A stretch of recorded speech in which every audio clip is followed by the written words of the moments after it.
Welcome to equity आवाज़। इस video में अमेजन, फ्यूचर ग्रुप और रिलायंस की लीगल बैटल और टसल को कवर करेंगे। एक इम्पॉर्टेंट स्टेटमेंट सामने आ रही है इस लीगल बैटल में। वो स्टेटमेंट है कि Amazon future retail deal fail होने की जिम्मेदारी तय करें, पीएसयू बैंक की साख को नुकसान। देखिए, ऐसा स्टेटमेंट इसलिए दिया गया है क्योंकि ये जो अमेजन फ्यूचर रिटेल की जो डील है, यहाँ पर इसका संबंध है फ्यूचर कूपन्स प्राइवेट लिमिटेड। जो फ्यूचर कूपन्स प्राइवेट लिमिटेड की डील हुई थी 1431 करोड़ में 2019 में, इसकी बात की जा रही है, जहाँ पर सीसीआई यानी कि competition commission of India NCLT को रखा गया है।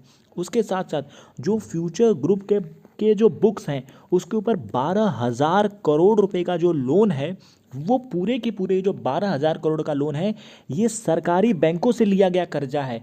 और ये जो सरकारी बैंक है, सरकारी बैंक के जो पैसे हैं वो टैक्स पेयर के पैसे हैं, आम निवेशक के पैसे हैं।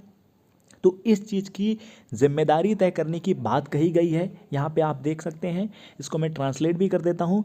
Fix responsibilities for Amazon future retail deal failure. ये जो डील फेल्योर होता है, इसकी रिस्पॉन्सिबिलिटीज़ कौन लेगा, और जो ये पीएसयू बैंक की क्रेडिबिलिटी को इतना बड़ा लॉस हुआ है वहाँ पे स्ट्रेंजली सीसीआई यानी कि competition commission of India contrary to observation of emergency arbitration from SIAC on the specious ground that Amazon had. तो यहाँ पर कुल मिला के यहाँ पे ये बताया जा रहा है कि जो मिस रिप्रेजेंटेशन किया गया था 2019 में अमेजन और फ्यूचर कूपन्स प्राइवेट लिमिटेड की जो डील थी, वहाँ पर जो अप्रूवल मिला था तो उसमें भी जो कमियाँ थी उस चीज़ को बताया जा रहा है कि जो सरकारी प्रक्रियाएं हैं उनमें कितनी कमियाँ हैं।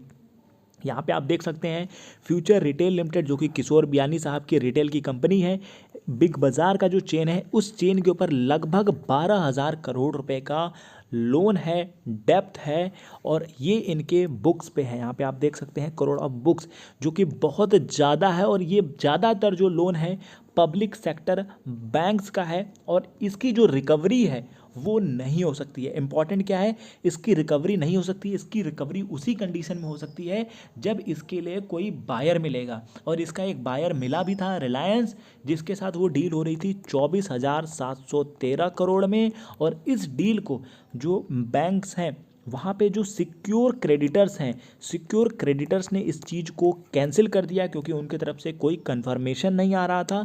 तो ये जो पीएसयू बैंक है, ये किस बेसिस पे इतने बड़े बड़े लोन्स दे देती हैं।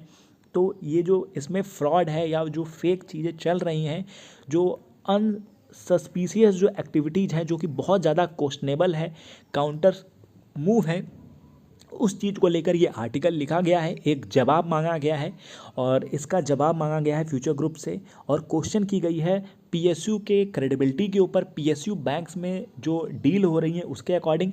यहाँ पे देख सकते हैं अमेजन ने एक्वायर किया था 49% stake Future Coupons Private Limited में 1431 करोड़ में, और जो रिकॉर्ड था ये बियानी एंड फैमिली प्रमोटर, और इनका फ्यूचर रिटेल में हिस्सा था। अमेजन का जो इन्वेस्टमेंट था इसको कंपटीशन और कमीशन ऑफ इंडिया ने अप्रूव किया था। बाद में उन्होंने कहा था कि मिस रिप्रेजेंटेशन वाली बात थी।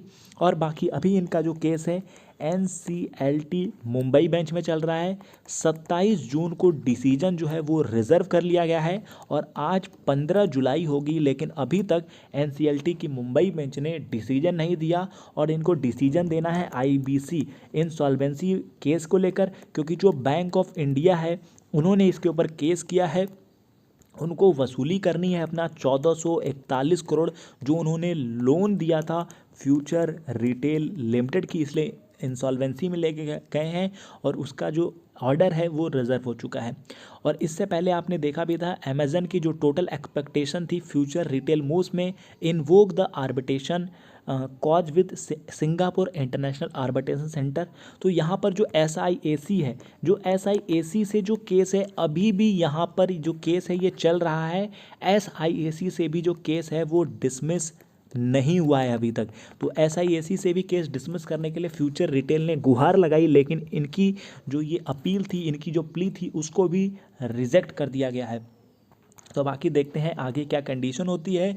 बाकी इस पूरे डील में, इस लीगल बैटल, इस लीगल टसल में जो भी प्रॉफिटेबल हैं वो अमेजन, फ्यूचर ग्रुप और रिलायंस ही हैं। सबसे ज़्यादा जो इस पूरे लीगल प्रोसीजर के अंदर जो फेस किया है वो किया है रिटेल इन्वेस्टर ने, आम जनता ने, पब्लिक के जो पैसे हैं उन्होंने, बाकी जो इंडिया की जुडिशरी सिस्टम है, चाहे वो एक्सचेंजेज हो, चाहे वो सेबी हो, security and exchange board of India, NCLT हो, NCLAT हो, supreme court, Delhi high court, SIAC, तो इन सभी की जो प्रोसीजर है वो बहुत ज़्यादा स्लो है और किसी ने भी टाइमली कोई डिसीजन नहीं दिया है।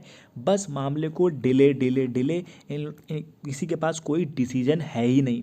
बाकी फ्यूचर में कोई अपडेट होगी NCLT मुंबई बेंच के डिसीजन के रिगार्डिंग तो आपके साथ शेयर करेंगे। ये एक इम्पॉर्टेंट अपडेट था। यहाँ पे आप देख सकते हैं रिस्पॉन्सिबिलिटीज फिक्स करने के लिए कहा जा रहा था अमेजन और फ्यूचर रिटेल के डील फेल्योर को लेकर, और PSU बैंक के क्रेडिबिलिटीज़ पे जो इतना बड़ा लॉस हुआ है, 12,000 करोड़ से ज़्यादा का बुक्स PSU बैंक्स पे आया है, तो इसकी जिम्मेदारी कौन लेगा इस चीज़ को लेकर। बाकी फ्यूचर में कोई भी अपडेट होगा आपके साथ शेयर करेंगे, साझा करेंगे। Okay friends, thank you, wish you a very very best of luck.